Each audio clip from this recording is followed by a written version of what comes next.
Happy Wednesday, Truflation Nation. This is a new show that we're doing. It's only going to be 5 minutes long, so we'll try and keep it tight and dense, but actually lots of information. And we're going to start off with information as it relates to, guess what? Truflation. And right now, Truflation's up. As you can see here, it's up 0.03%, and largely, again, due to the revenge spending and a lot of around food. It was where it's largely picking up, and it's food away from home. And so we're going to be talking about that. And I think, what does that mean, right? You think about the month that we're going to be reporting on the 13th of September. It is the month of August. In August, everybody is on vacation. And as you're on vacation, people are revenge spending, or even getting ready to go back to school in September. So buying to help go back to school. We've had tariffs being raised across a lot of the items. We've had food items be purchased. We've had the hospitality industry hire a lot of people, and a lot of people going back to work again. And so what does that mean? It looks like the economy's super healthy, unemployment is really low, and it's likely to grow. So we're likely to see economic growth again in this quarter, and we're likely to see price rises go up. So we had already in July a increase in inflation from 3.0 to 3.2%, and we're likely to see an increase in inflation again, right? And whilst many may think there is going to be a soft landing, like a Goldman Sachs, they believe that to 20% likelihood that we are going to see a soft landing or a no recession, right? That's the consensus, 20% likelihood of a recession. But the general consensus is still 60%.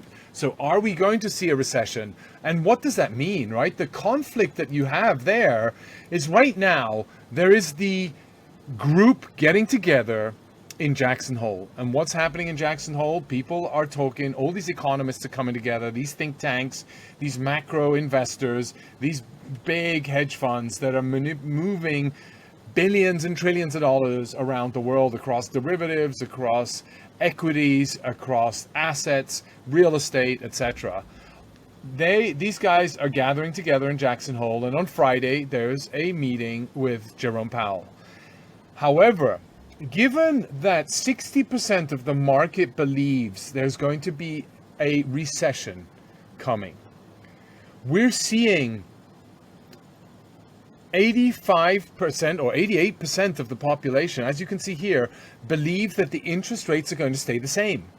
Especially if we actually see, we've had an increase in, when Jerome Powell, after the last FOMC meeting, gave his presentation, he said he's going to watch the data.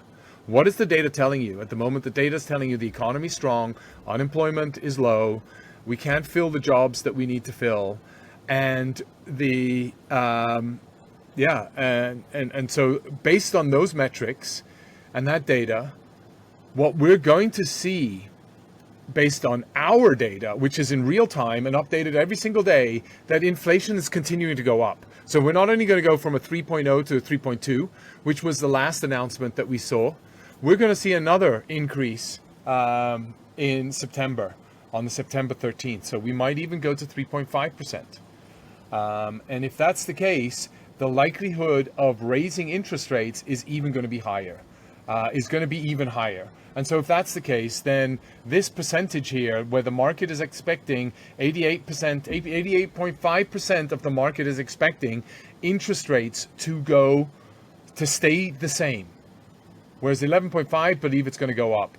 I think this metric, as of the September 13th announcement, is going to change significantly and flip-flop a lot more. And we're then going to see an increase in inflation. So anyway, that's one big item to be aware of. The other element that I thought was really interesting, there is right now in South Africa a meeting of the BRICS nation, right? Brazil, Russia, India, China, and South Africa.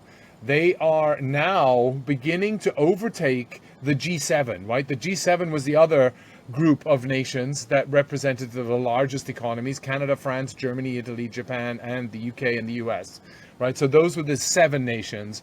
And you're seeing the economies in those 7 nations now be lower than the BRICS 5-nation group. So interesting analogy, interesting importance associated with that meeting. However, nowhere near the media coverage. Why is that? I don't know. But to me, it looks like the BRICS nations have pretty good balance sheets.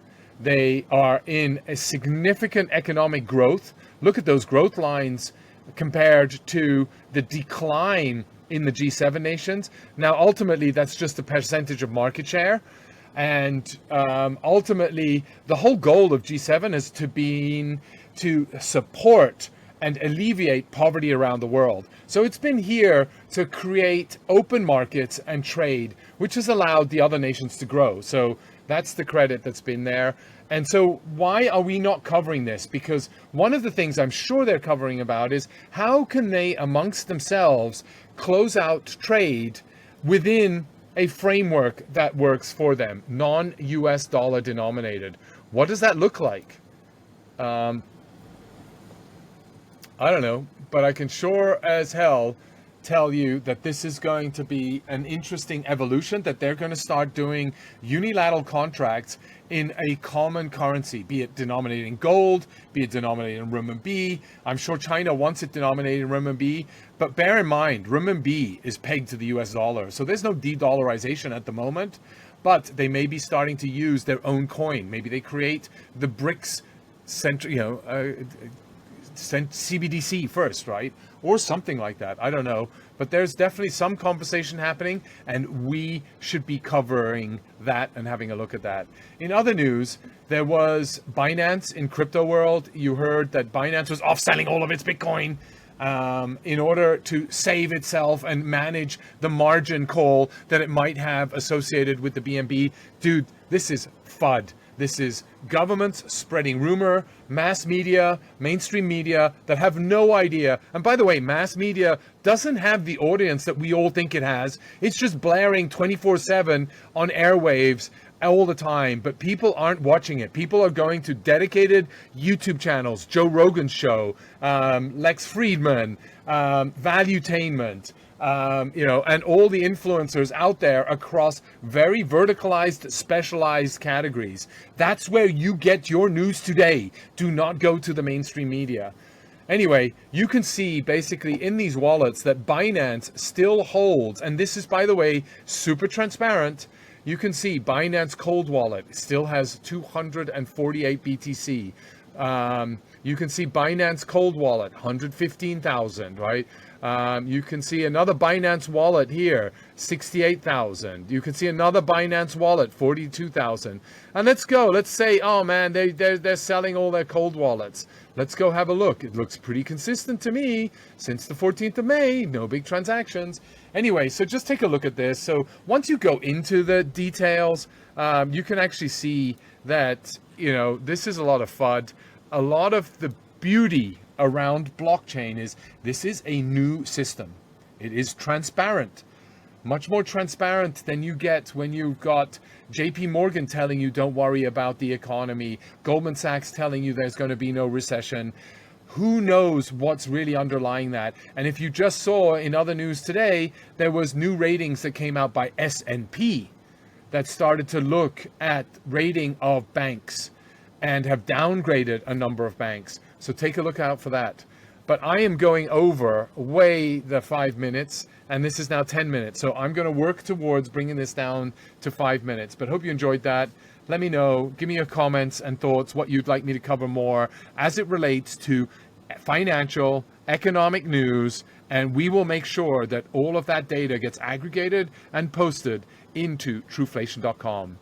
We also launched our governance portal, so you can now go onto Truflation.com discourse, where you get a link in our website right here on Truflation. Go to the governance. This loads up a discourse portal where you can make suggestions, what we should be focusing on, what we should cover. And we will then put this up towards a snapshot where token holders can start to vote on how we present to you better insights, new countries, deeper data levels, new metrics. What would you like us to do, and what would you like the protocol Truflation to provide you with? Thank you. Have a great Wednesday.